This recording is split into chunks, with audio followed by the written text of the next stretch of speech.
Barbie Fortesa update. Spotted si Barbie sa Cribs Foundation Inc. Ang kasama niya ang Barbie Natics. At dyan din nag-celebrate si Barbie ng kanyang birthday. And advance happy birthday kay Barbie. And Barbie blessing. Ito yung interview kay Barbie. We're all full of hope. And that with everything that is going on around us today, this is something so remarkable. Kasi this is something na pwede kong panghawakan na may pag-asa, may hope sa kanila. So, ang sayang ipagpatuloy ng trabaho ko kasi this is what I get to do. Ang naging ibig sabihin niya para sa akin when I saw that painting na ang dami pang posibilidad sa buhay. A lot of good opportunities waiting for you.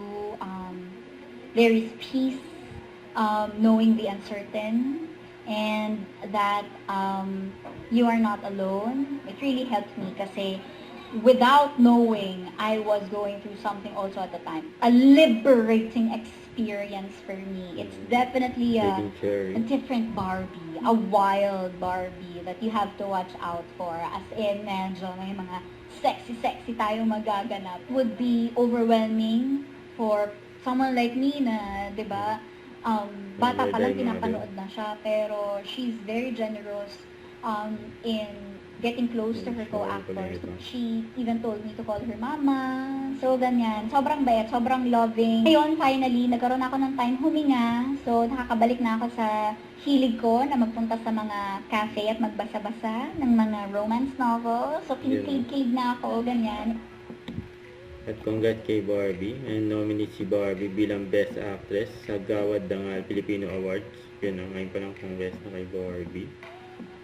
Siyempre, abangan ang movie ni Barbie na Saving Cherry na September 2 na. Save the date.